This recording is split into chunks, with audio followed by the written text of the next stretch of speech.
Hello, everybody. This is Rachel Augusta, and I work with animals who are sick, injured, diseased, or have been abused, suffer with old age or trauma. And this is part of the Women Holding Women series.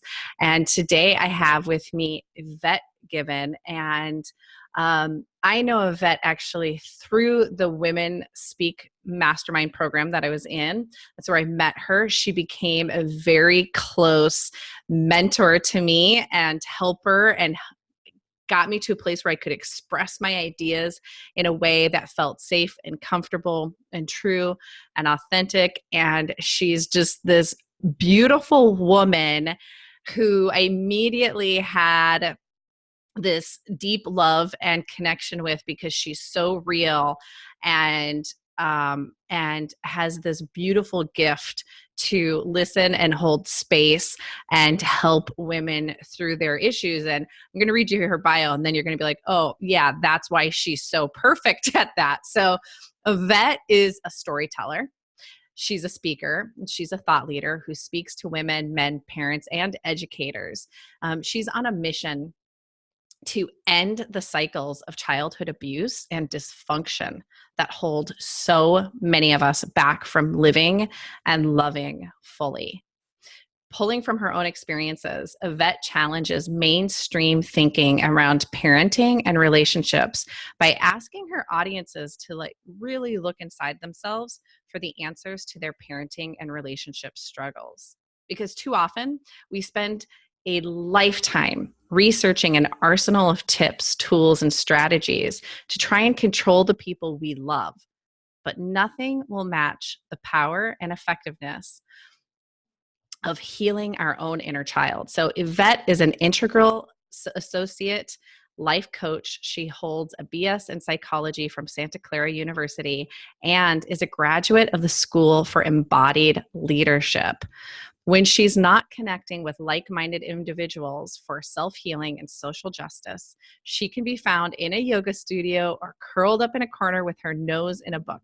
Yvette lives in Northern California with her husband of 18 years, her 2 children, and her sweet dog, Max. Hi, Yvette. Hi, Rachel.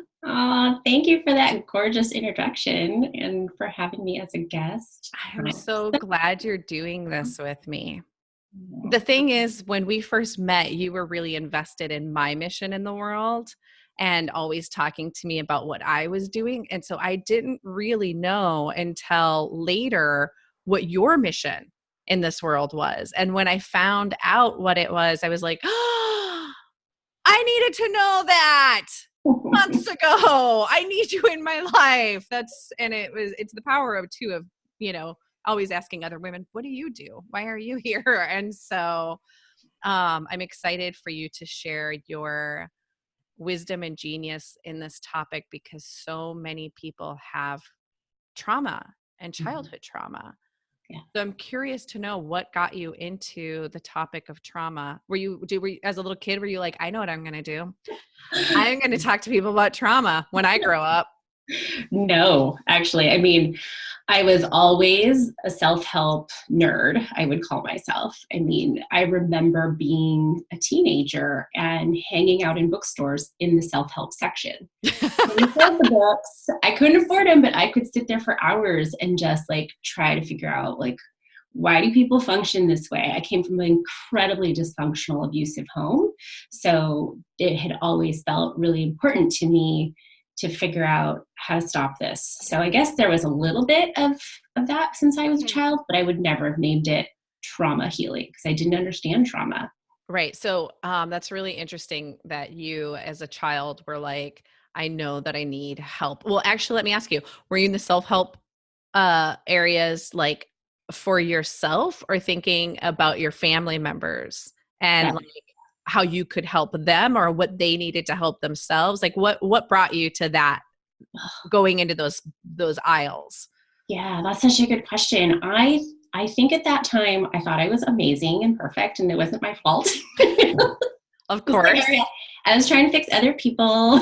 So yeah, it was really bringing me there for my family. I understood from an early age that my family was not normal because I was very lucky and blessed to be put in situations where I was exposed to other families that weren't as dysfunctional as mine.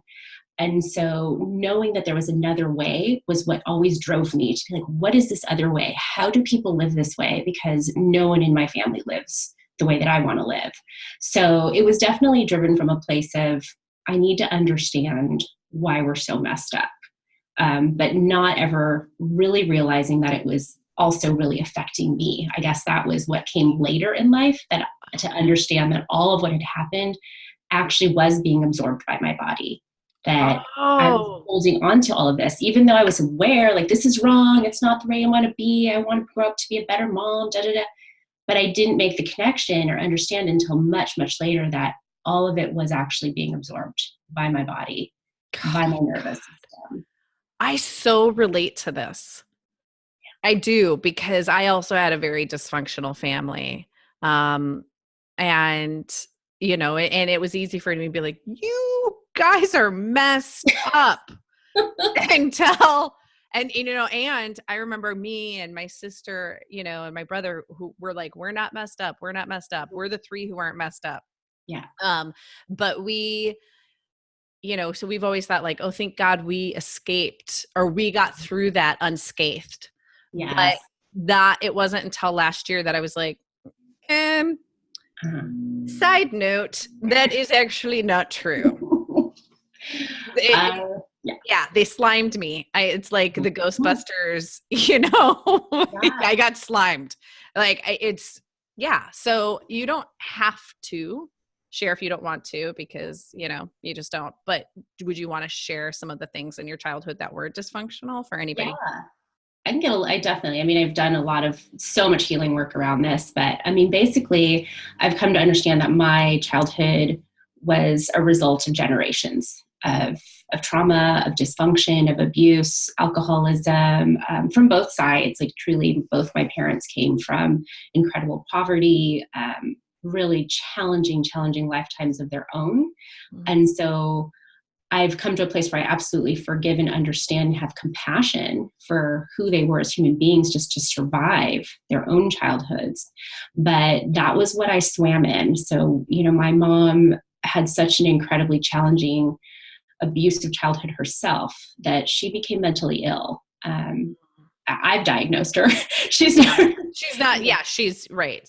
Yeah. Right. So I lived with basically what you would consider a malignant narcissistic mother. And I was 5 years old when my father left. So she was the only parent, which made it very dangerous.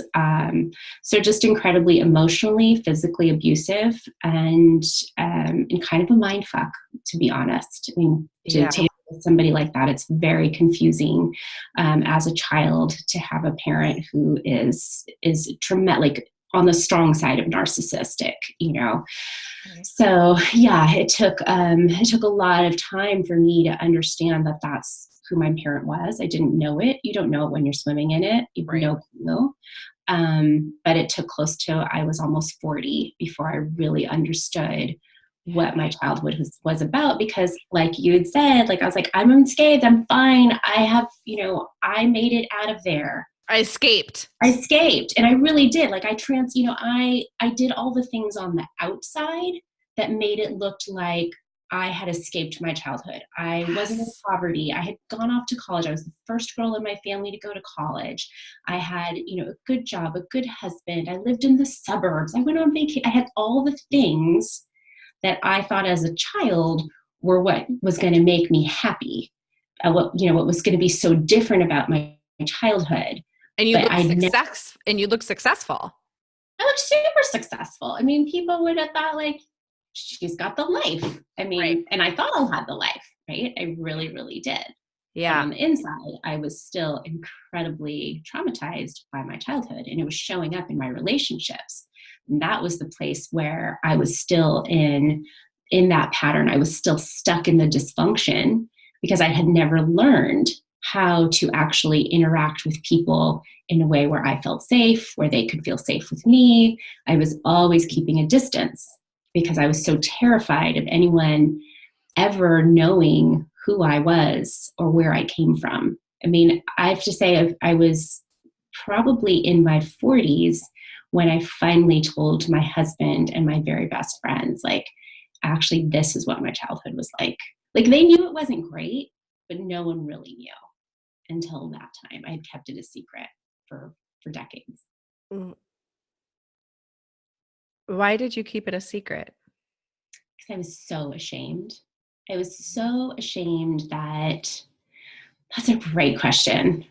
I mean, I know the shame pops up for sure, right? But like, why did I keep it a secret? Why was I so afraid of people who supposedly loved me? Like my husband, who I'd been married to, you know, I knew him since I was in high school. Fear. It was fear of my mom, actually.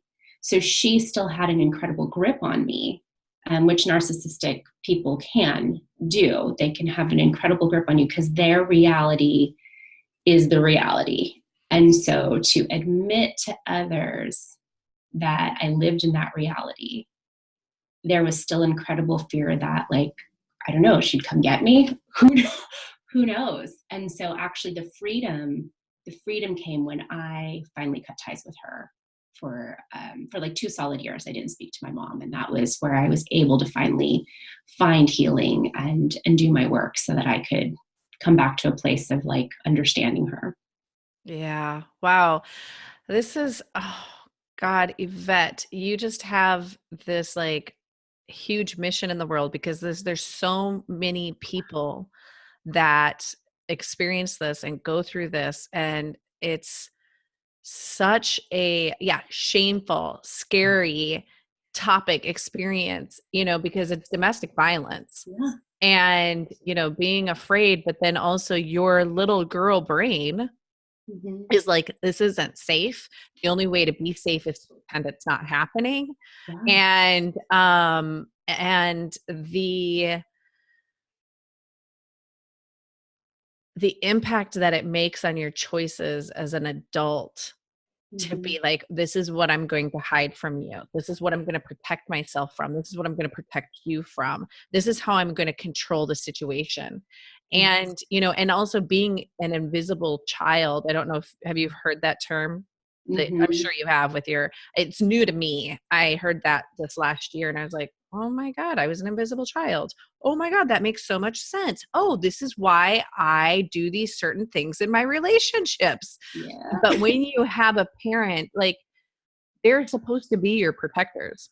Right. And when you don't have somebody protecting you, you have no idea, even like later in life, really how safe you can feel. Like you should feel safe to be able to share something. But if you've never had that, you don't have that cell memory. You don't have that experience of I can say what I need to and I know regardless I'm safe because you never experienced it. Yeah. And as you say that, I think of a story that, and I think this is where that deep cell knowledge of the fear of exposing my mom, I think that was the fear, right? Like if I tell people I'm actually exposing her, and that was incredibly dangerous because I remember any time that I spoke up as a child where I'm like, you're not telling the truth. Like like she's lying about something. And I would speak up and say the truth. There was hell to pay. Yeah. Right. And so that fear still lived in me all the way until I was 40. And a big fear was, who's going to believe me? Right. Who's going to believe me? Like even I have an incredibly huge extended family. And that was a huge fear. If I tell the truth about my childhood, because people, I mean, I have aunts and uncles. Nobody knew what was happening in our home. Right. And so if I was to expose it and be honest and say, this is who I am, this is what I lived through, I was putting myself in danger of losing family. Yeah, being called a liar. And I did. I lost some family for a while. It took them, some people never understood. How could you do this to your mom? How could you, abandon her this way? Right. And it's like, it's victim shaming. Oh, absolutely. That's complete victim shaming. Yeah. That's what keeps so many people from doing real healing work, right? We're Right. so ashamed and afraid of especially exposing a mother, or your family. Like to expose your family Right. is so, taboo and not welcome in our society. And this is what keeps those cycles going, right? Because we don't talk about it. We put it under the rug. We pretend like, I mean, I don't know how many stories you've probably heard of somebody who was sexually abused and they tell the family and nobody believes them. Let's put that away. We don't want to talk about grandpa that way, right? Right. Yeah. And Yeah, exactly. yeah. So it gets shut down with shame and fear of rejection. We're human beings. We want to be in connection. So the threat to losing our people is huge. And then you go and you repeat the patterns. You either do the same thing or you pass on to your children the trauma of it. You might not be doing the same things to them. And that's where I found myself. Like, I'm not doing the same things my mom did to me, but I had no capacity to create a safe environment for my children. Ooh. I just didn't know how to do it because I had lived in fear all my childhood. And so I was repeating these patterns of keeping their little nervous systems on edge around me because I was so explosive, and so I started to see like, I'm screwing my kids up, I don't even Welcome to the club. Yeah. No. So what was your switch moment where you're like, oh my God, I think I have trauma? Mm-hmm. Yeah, that's a good question. So it came when my mom had moved to Mexico for about 10 years when I was an adult, like after college, she'd moved to Mexico and she was going to move back. And the distance had actually really helped keep me alive, and not have it like actually, it kept me safe. She's way in another country. I don't just see her very often. But as she began to plan to move closer, my body started to react. Like I was literally having panic attacks.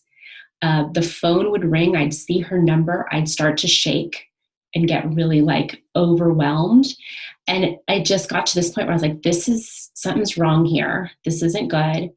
And I remember this moment, my friends would know because she would come and visit and I would be a disaster. I would be I would be mean to everyone around me. I would just be falling apart. My friends would be like, what's wrong with you? I'm like, oh, my mom's visiting.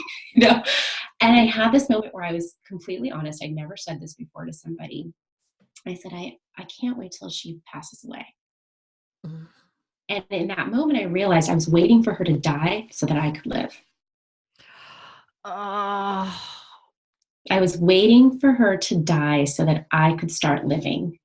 And that was where I started to go, oh my God, what have I done? I'm almost 40. I will not spend the next, I don't know how long, waiting for her to die so that I can live. Oh my God. You're not the first woman to say that to me. Wow. Like I just need my mom and dad to die so that I can heal. Which is, it's like you feel freaky. Like you're like, I can only say this after I've had a bottle of whiskey and the lights are turned down low. Yeah. But because there's so much shame in that, and you make it feel so weird. I haven't said it, but I've heard it and I'm like, whoa. And I remember the first time I heard someone say it, I was like, what? Yeah. But that's actually how I feel about the person in my family who abused me, a sister of mine who was very physically abusive. And I've thought, oh, I can't wait till she dies. And then I'm like, what is coming out of my mouth? And it's like, because they're scary. Yeah. And, and it's that's just a response. So your mom was moving back and you started to have serious body responses, physical responses. You're freaking out. Everybody was seeing what was happening. And so you decided to what did you do? You're like, okay, I'm having these responses. Clearly I've been affected by this. Is that when you were like, I'm going to see what the Huffington Post says about this? I'm gonna go back to the bookstore. And so what did you do? Yeah, well, I did what I always do. I hit the books. Like I literally hit the books. So I had a little bit of therapy before. And I remember I had a terrible therapist actually, which, Yeah, not all therapy is created equal. No, I had this terrible therapist who, was basically like, you should drink more wine because raising kids is hard. And also I have a doctor that will easily give you antidepressants. And yeah, You're so like, I actually want to heal. Yeah. Not put a Band-Aid on something. Exactly. Well, and she had like the one gift she gave me was when I did talk a little bit about my mom, she was like, I think your mom's a narcissist. But she never went any further than that to say like, hey, and this is how it might affect you or anything like that. So I was like, but I had that little piece in my head. And at that point when my body was just freaking out, I couldn't hold it in. My trauma load was so huge, it was spilling out of me. And I went and I started researching like, okay, what is a narcissist? How does that affect children? And I found like Facebook groups and, books about daughters of narcissists. And I was just reading and absorbing and going like, I'm not alone. Yeah. I'm not alone. This is so everything I've experienced, all the tools she used were exactly like everybody else. And that freedom to know like, okay, I'm not alone. Number one, that was huge. And I always tell people like, even if you're a lurker, I was a total lurker. I don't think I ever posted anything. I just would read to know like, I'm okay. Like, and just see people had survived it and to learn what did they do to get out of it. So I just dove into that world. And at that point, I really had this concept that like, okay, it's just my mom issues. All I have to do is fix this, get rid of her. And then everything's going to be great. Right. Everything's going to be awesome. And it actually fucking fell apart at that point. Like I made the decision like, okay, I'm going to face this head on. I'm going to, cut my mom out of my life. I'm going to start healing. I'm going to go to therapy and then I'm going to be great. My relationships are all going to be better. And it just literally fell apart where I questioned everything in my life. I didn't know who I was because my identity, right, had been built around just being like almost tethered to her in this like incredibly damaging way. And when I cut that off, I had no idea how to be a human being, other than like this broken child. I didn't know what it meant to like have a good relationship with my husband. And like you said something earlier about like, you don't even know how to accept the love and the safety. I didn't know how to do that. I realized all my relationships were unsafe because I didn't know how to be safe in a relationship. I didn't know how to accept love. I didn't know how to be present to anyone. Being present felt dangerous.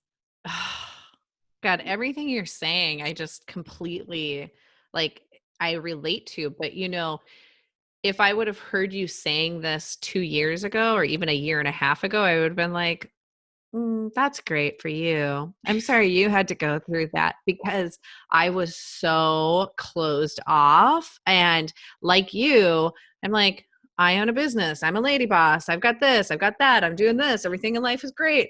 That's them. This is me. Look at me. I'm successful. Mm-hmm. And so when people would talk to me about stuff, I'm like, oh, I'm sorry you went through that. And I couldn't connect to it. Being present can be very difficult for me. So even hearing you say that, I don't know that I've heard anybody else say that, but I actually, like if you go into my journals, it's like, what is your intention for the day? I'm like, be present. And like, it's a thing I have to tell myself to do because a lot of times I'm out there, I'm thinking like, but it's that control issue. And when you're present, you're not trying to control anything. Right. Well, and when you're present, you have to feel, right? And so yes. like this, like being busy, like people forget that addiction, which is really numbing, right? Numbing whatever you're running from. Addiction can also look like being busy. Addiction can also look like this is me. Yeah. I feel you. I was there. That was my addiction. I'm like, I'm super sick. I can handle anything. I was in the PTA. I was like the mom that did everything.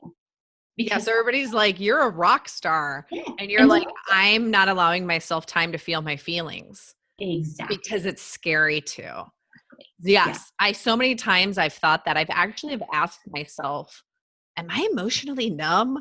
And like, cause I won't let myself feel things. I mean, I speaking in past tense, I didn't. And then there was a floodgate and I was like, oh God, I can't stop crying. I can't stop connecting, but I'm making up for lost time. Now I'm feeling everything. Yeah, I'm feeling everything. I'm making up for lost time. Just ignore me. I'm in the corner crying. Your painting is beautiful. Like, and so, okay. So you read these books, you went to therapy, you did all this stuff, but what was the thing you stumbled upon, the healing tool that was like a game changer? Because honestly, I know people who stay with horrible therapists their whole life and they never really get better. Things never really change, but they're like, well, I'm going through the motions. Mm-hmm. What did you do? So glad you asked that. Yeah, because it's true. So many people just stay with, therapy thinking, I'll just keep talking this through. I'll talk. And granted, I studied psychology. I'll probably go back someday, like become a psychiatrist. It's important to know the story. Absolutely, to understand. But what so many of us fail to recognize is our bodies need healing too. And it's starting to shift, right? Like, so it's beginning to be an understanding that like our bodies are actually holding tremendous memory, that what they're learning about the brain and the nervous system, it's rock star fast, like how quickly they're catching up. But that's the missing element. People aren't healing their bodies along with their stories. So what I found was I was talking and talking and talking, but like my body was such a huge indicator to me. It was still in that fight or flight mode all the time. I was still snapping at the slightest thing with my children. Nobody could do anything right around me without me losing it. And I was like, this is not a way to live. I thought I was going to feel better after finally talking about all this. And I felt worse. My body was just like overflowing with emotion. I think it's like I almost like took the top off of a lid that had been like screwed on. And I was flooded with feeling shitty. It's like, have you seen where they take, is it Mentos or whatever, and they drop it in a Coke bottle and then it like explodes off? That was me at that point. And so I went hunting where I was like, how am I going to feel better? And honestly, it was random. I was like signing up for every retreat, everything I could find. I was like, somebody's got to be out there. And it was funny because I was actually following Casey at the time a lot, and she would post like a friend's, class or something, and I would be like, I'm going to sign up for that. I'm going to sign up for that. But somehow I found myself in a hypnotherapist's office.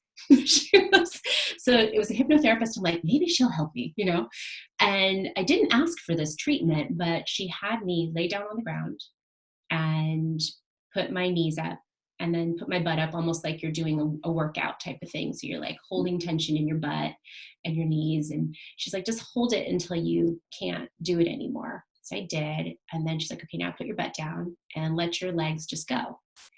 And my legs started to shake and tremble and shake and tremble. Like it was like kind of scary. I was like, where's this energy? What's happening to my body? Yeah, why are my legs doing this? What's happening? Because it wasn't like they were trembling from like exhaustion of the muscle. Like something came over them as soon as I started that pulsing and allowed it. It was almost like the floodgates opened. And so they just started to shake and shake and shake. I was having tears and she was just super sweet. She held me through it.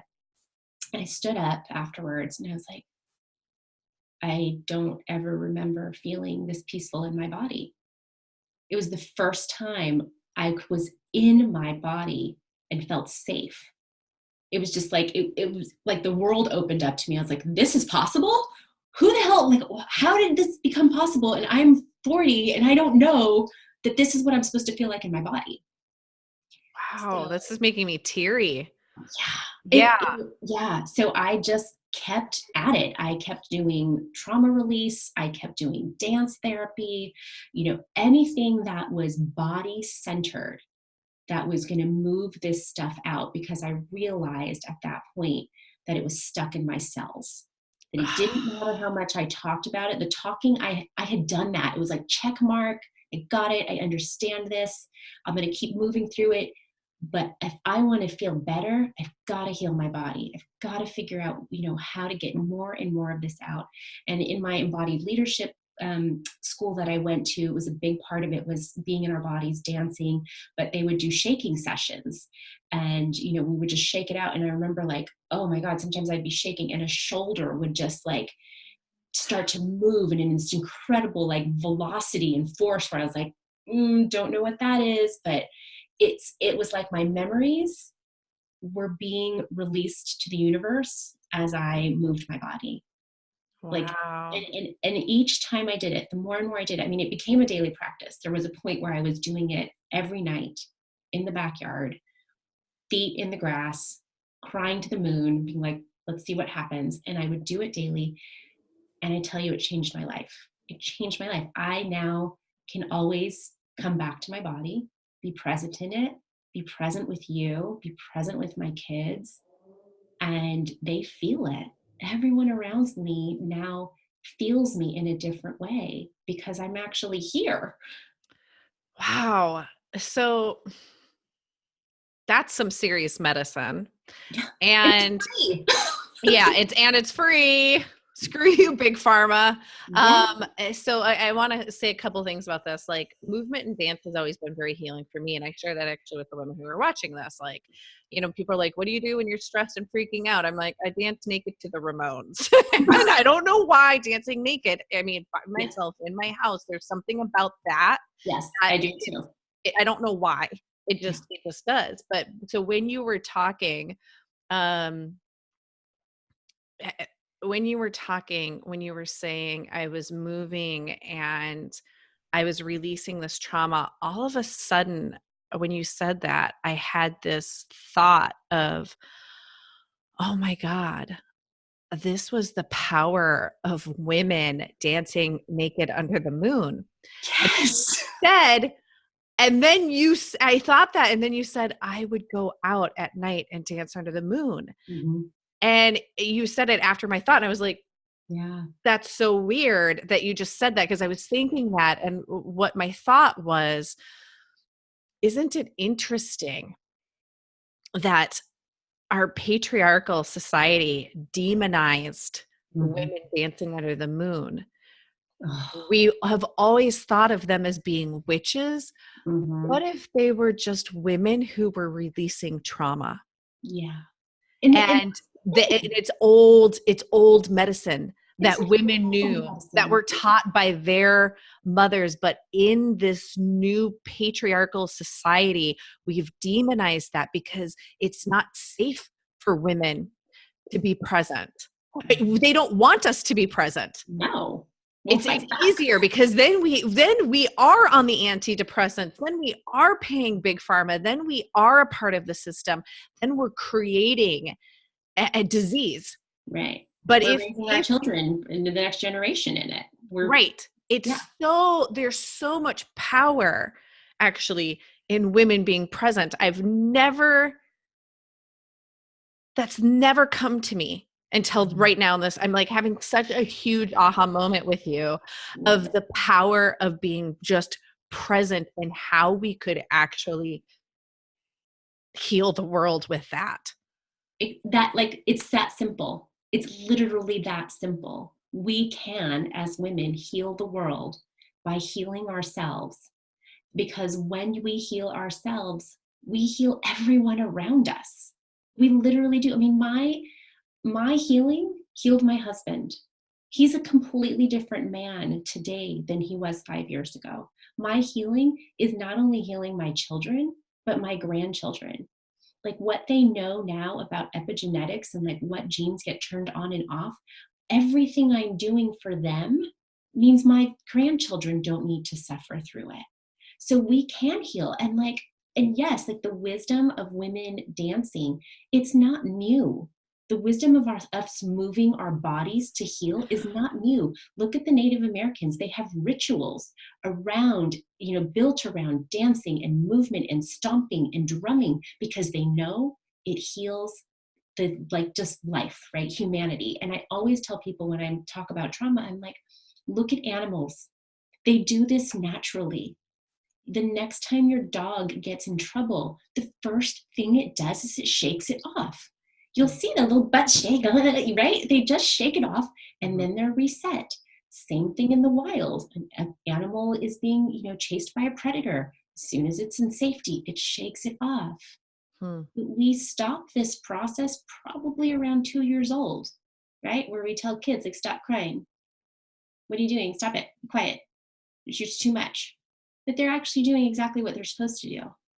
They're supposed to reset by screaming and shaking their little bodies, right? I mean, like, that made me upset. I'm gonna, you know?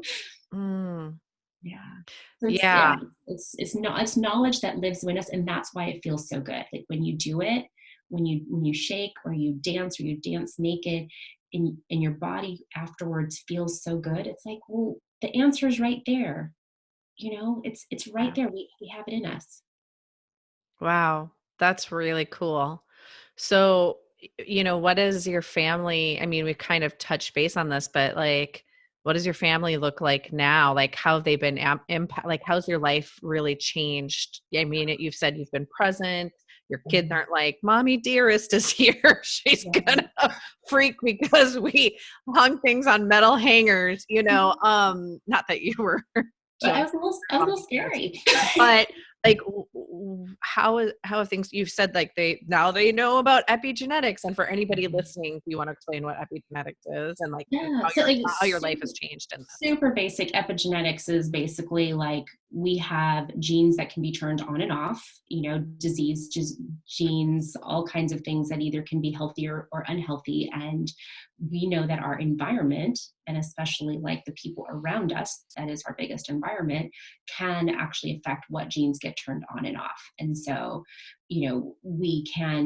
what we're learning is that we can actually change the course of our lives by just recognizing that through epigenetics, what we turn on and off, whether it's what we eat, how we live, the environment that we're born into, we can actually change the course of humanity, right? Like that's the power of this.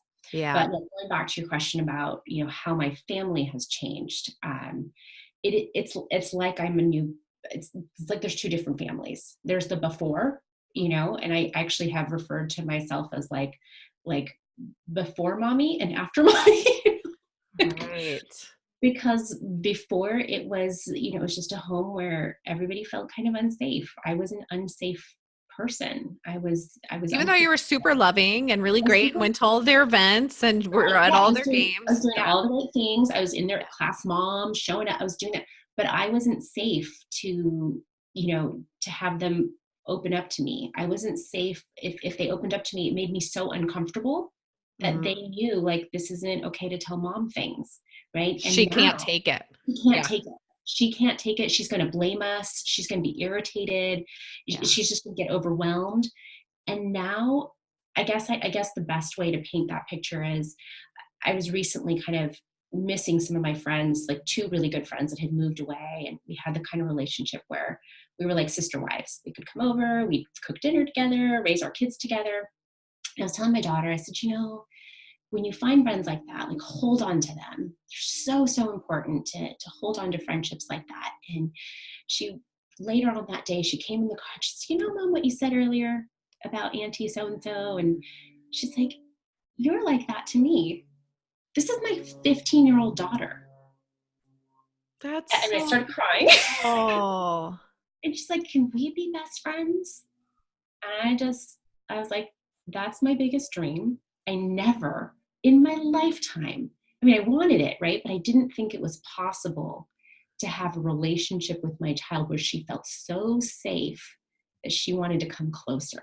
Ugh, Just God, like, that's beautiful. Like have a bond where you totally, I am, yeah, I call some people like there's moms and then there's mommies, and that's mommy status where you're like, oh my God, I feel so held and supported by you. And I had this friend once who would get really annoyed because her mom would come into the grocery store where she worked just to talk to her because she missed her so much after she moved to the house. And like when she's like, and then when I come home, she's got a glass of wine and she wants to talk to me about my day and it's so annoying. And I was like, I hate you. And I'm like, what? And I'm like, I would kill for that. Like, I would love to have, where your mother's like, no, I want to be around you. I'm invested in your life. Tell me what you're doing. Here's a glass of wine. Let's sit by the fireplace and talk. Like, that is like a dream, And so it's, Well, I mean, and that's possible. And what's so sad is that so many of us, because I believe so many moms are walking around with trauma that, is unhealed, they like that connection that they so deeply desire both ways. The kids desire it, the mom desire it, but what's stuck in the middle, what's holding them back is the trauma, because they can't be fully present, right? You can't be fully present. And kids, this is my biggest thing is like kids and animals, to be honest, feel you. They feel you more than they see what you're doing, more than they hear what you're saying. Right. If you want connection with anyone, and it's not just kids, but it's also other people, right? If you want connection with somebody, they're going to come closer when they feel good around you. Right. Oh, it totally,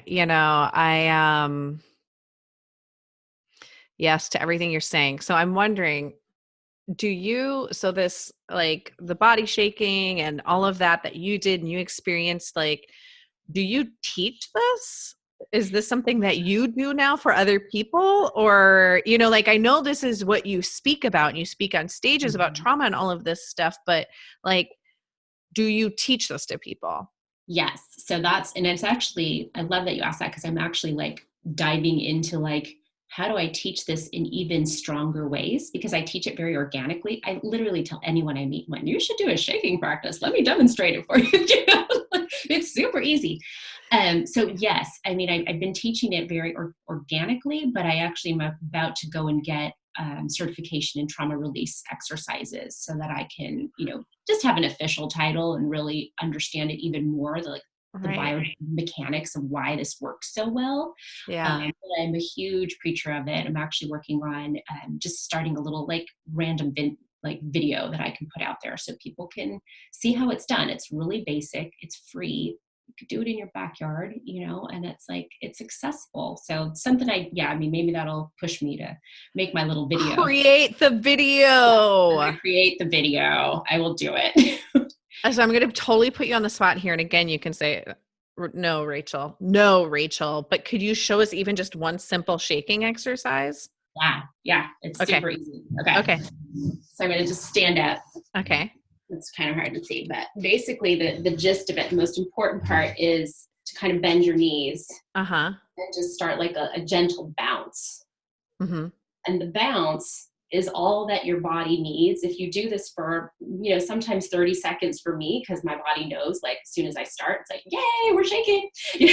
But it might take you a couple minutes of just this little bounce, and then just notice what wants to move. So like right now, I'm noticing my wrist is starting to bring more action to it. And instead of wondering about that, I just let it do its thing.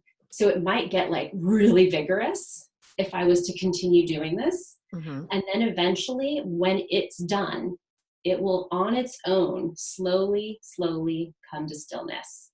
But I keep my bounce going to keep motion, moving through my body. And then something else might pick up, like a shoulder, right? Might start to like vigorously move. And again, without wondering what it's about or anything, I just let it start doing its thing. And it could shake vigorously for 5 minutes, 2 minutes, and then it'll slow down and come to an end. And I just allow that process pretty much until my whole body is like, I'm done. I mean, there's been times when a foot has gone crazy. Sometimes I'll cough. Like I'll just feel this incredible need to cough. So I'll just be like, okay, I'm going to cough. Don't know what that's about. But it's just not questioning the body whatsoever. It's almost like you're just telling the body like, hey, here's our time. Do what you need to do. I'm here for it. That is so awesome. Thank you so much for showing that, because that's just really helpful to me. And so if somebody's starting doing this, would you say like do it daily or do it like a couple times a week or? Well, I guess it kind of depends on your trauma load, right? Like for me, when I had tremendous amounts, I had a lot to work through. So I was doing it daily, but I would say it's a great daily practice. I love and would encourage people to do it before bed. It's a really healthy thing to do before bed because your whole body relaxes and you sleep like a baby. So I would say do it every day. Start out, just give it like 5 to 10 minutes of that bounce and just see what happens. Just trust it. Maybe nothing happens the first couple of times, but go back to it. And eventually, if you have like this open, like, and talk to your body, tell your body like, hey, I'm here for you. The earth can take whatever you've got, just let go. Don't worry about what it's not about like memories of trauma. It's about the cells just actually like so ready to let go. And so it's like an invitation. So yeah, I would say every night if you can. Now I come to it when I've had a bad day, right? And I'm like, I Yeah. need to shake. And I'll go out and shake for 5-10 minutes. When I was in the thick of it, I could shake for an hour. And my husband was like, what are you doing out there? I'm like, don't worry about it. Like, am I a better person? He's like, yes, you are. He's like, keep doing it. Go out there. What are you doing out there? That's so funny. Oh, I love that. And I love that you're like, I don't need to know why my wrist wants to shake, because what we could easily do is be like, why my wrist? Did somebody hold it in a way that did it, and but then you go out of your body and into your brain. Yeah. And then your brain starts trying to trigger and figure out what's going on. But it's just like, it doesn't even matter. Whatever wants to shake, just shake. It's not hard. God, what a powerful piece of medicine you've shared with everybody here. I love this. I'm actually going to start it, and I want you to. How it goes. Yes. And this is so awesome. So, honestly, Yvette, I feel like you need a podcast. Like, why don't you have a podcast? Why are you not talking about this every single day to people? Because there's so much trauma in this world. Yeah, I need to. You're right. Yeah, you do. Facebook Lives and podcasts. And you do. You really do. Because this is it's like, just people will throw around the term like, oh, he's a narcissist. I'm like, do not say that unless somebody is actually a narcissist, because that is a really serious accusation. yeah. There are so many people I know who've lived with narcissist parents and, just have had narcissists in their life, and, and other stuff. And so, where you have trauma that you're not even really aware of. And I know that you've said like everyone has trauma. Yeah. Not all trauma is created equal, and it comes from different places. And maybe you didn't have an abusive childhood, but everyone has trauma. Yeah, that's so true. If you live, you have trauma. If you're alive and you're around other human beings, you have trauma. It just is. And there's no shame. This is another piece of what I want to like help people understand. Like, there's no shame in trauma. The Right. shame and the sadness is that we don't talk about it. The shame and the sadness is that we don't heal it on a regular basis so that we can live our fullest lives. Yeah. And I think that's what makes me so sad. And I'm so aware of it because I know what it felt like for 40 years to be dead in my body, to be dead to the world, to not be able to be present. And I know now, like, what I feel like today. And it's the feeling that I want for everyone. Like, I want all of you to feel safe in your own body. No matter where you are, no matter who's around you, like, to trust that, like, in my body, I can feel okay. This is my home. My home is safe, right? Mm-hmm. Like, this is our first home, our bodies. It's our home. It's our home. We carry it, like, it's where we live. Yeah. Doesn't matter what, it doesn't matter your house. This is where you live. Right. This is my home. That's my shelter. This is my home. And when this place isn't safe to be in, you're not living. Totally. You're not living. Oh, totally. It's just, I know I had that realization this last winter that my home is my body. And when that came to me, I was like, this is my home. And I was like, this is my home. I want to feel good here, So yeah, that's just really awesome. So, how can people get in touch with you? Like, if they want to work with you or learn from you, you're on Instagram and Facebook? I'm on Facebook, Yvette Givvin, at Yvette Givvin. I've got a website, YvetteGivvin.com. Through the website, for sure, you can contact me, or any of those, contact me about one-on-one coaching. I can coach anyone, around the world through Zoom. If you live in the Bay Area, for sure connect with me, because I do like group classes for relationships and healing. Yeah, I'm kind of doing a little circuit this fall, going to different schools, doing parent ed nights. So That is so cool. yeah, Because yeah, that's a big mission. It's like you kind of have to, it's like you want to help women, but then you also know that there's children involved and that you have to, yeah. So awesome. This is so awesome, Yvette. I love everything you shared in it. And it was really, really helpful for me. And I know it'll be really helpful for everyone who listens to this, watches it. Thank you. It was amazing to spend this time with you and just have you ask such incredible questions and be such an amazing host. So thank you. This is fun. Yeah, I know, it's like two friends hanging out. Yeah. It is two friends hanging out. Awesome. Well, this is part of the Women Holding Women series. And if you're watching this in the membership site, leave your comments below. Bye, everybody. Bye.